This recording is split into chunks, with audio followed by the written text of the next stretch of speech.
Au confinement, donc, comme tous les accueils de jour, beaucoup de structures, on a fermé.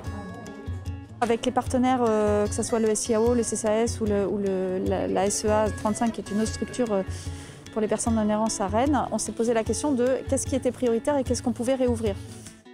On a réussi à réouvrir rapidement la bagagerie puisque c'est la seule bagagerie en Ille-et-Vilaine. Et les personnes avaient besoin d'y accéder, tant pour pouvoir accéder à leurs papiers que des vêtements, enfin des choses de première nécessité, quoi. C'est un lieu qu'on a ouvert il y a 10 ans et qui permet aux gens de la rue de déposer essentiellement une valise, une grosse valise en général, parce que tirer sa valise tous les jours dans la rue, c'est pas terrible. On a une centaine de places. Sur l'année dernière, il y a eu à peu près 200 personnes différentes qui en ont profité. On a entre 5 à 20 passages, ça dépend des jours, par jour. On est ouvert 2 heures tous les matins, ouvrables, du lundi au vendredi. Moi aussi, j'avais des bagages ici. Avant, j'ai gardé mes bagages. Chaque fois que je venais pour prendre mes affaires, je parlais toujours, un jour, je vais faire du bénévole ici. Et puis j'ai demandé, on m'a accordé. Je suis ici aujourd'hui, j'ai fait déjà 1 mois. Je travaille ici, bagagerie. Ah mais s'il n'y avait pas des gens comme lui, eh ben on ne tournerait pas. Ce sont des bénévoles à part entière. Je suis sans papier, je ne travaille pas, j'attends jusqu'à présent depuis 2016, je suis en France. J'ai décidé de faire du bénévole. Ça me fait du bien surtout de faire aussi la connaissance avec les autres familles, etc. Et ils m'ont donné beaucoup de coups de main. Parce que moi, mon bagage, ils sont là depuis 2012, tranquille, confiance, tout. Même mes papiers, mes démarches, ils sont là, tranquilles. Mes vêtements de l'été, je les mets et je récupère les vêtements d'hiver. Parce que je me suis hébergé chez ma famille une période de la saison d'hiver. Donc c'est pas la peine de craser les choses. C'est décevant.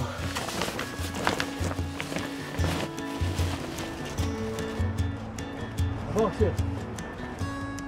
Il y a plusieurs activités dans cet accueil de jour. Il y a la bagagerie, voilà. Il y a effectivement l'accueil de jour où les gens peuvent se poser, puis prendre un petit déjeuner, voilà. Et puis après, il y a les douches et la laverie.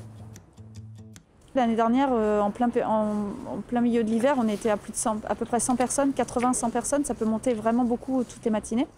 Sur ce bâtiment-là, il n'y a pas que l'accueil de jour. Il y a d'autres activités. On fait aussi de l'accueil tout public pour de l'accompagnement social. On a des cours de français, on a des ateliers de conversation, on a une équipe prison. Enfin bref, un certain nombre d'activités qui fait que pour éviter qu'il y ait trop de gens qui se croisent dans le bâtiment, on ne peut pas réouvrir tout en même temps. Voilà. Depuis ce nouveau reconfinement, en fait, on a réouvert toutes les matinées. Voilà. Là, ça va, aujourd'hui il fait beau, hein. Mais quand il fait gris et froid et qu'il pleut, les gens ont besoin d'un endroit pour se poser, quoi. Il y a un tissu associatif qui est très fort sur Rennes. Il y a une vraie volonté de travailler ensemble. Et depuis le premier confinement, où il y a pas mal de coordination sur différents sujets qui sont mis en place, notamment l'alimentaire, mais aussi la veille sociale, donc tout ce qui concerne les personnes en errance. Et effectivement, les kits laverie en sont l'illustration, puisqu'en fait, on a une convention avec le SIAO 115. Et du coup, ils nous donnent des kits laverie que nous, on distribue. Donc dans un kit laverie, vous avez un rond de lessive et le jeton.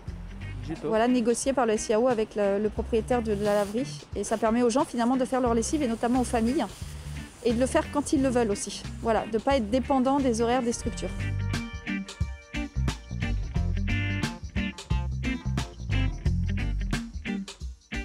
Les personnes fréquentent beaucoup l'accueil de jour pour les douches. C'est vrai que sinon ils n'ont pas forcément de moyens, de solutions pour se doucher, enfin se laver au quotidien quand ils dorment dans la rue. De ce que nous disent les bénévoles, c'est qu'il y a beaucoup plus de personnes depuis le confinement aussi. Et voyez, avec plein de profils différents et tout. C'est...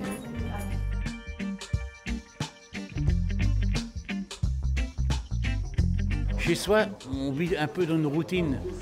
Bon, c'est surtout être dans ce bain de convivialité qui fait que ça me ressource en énergie. Voilà.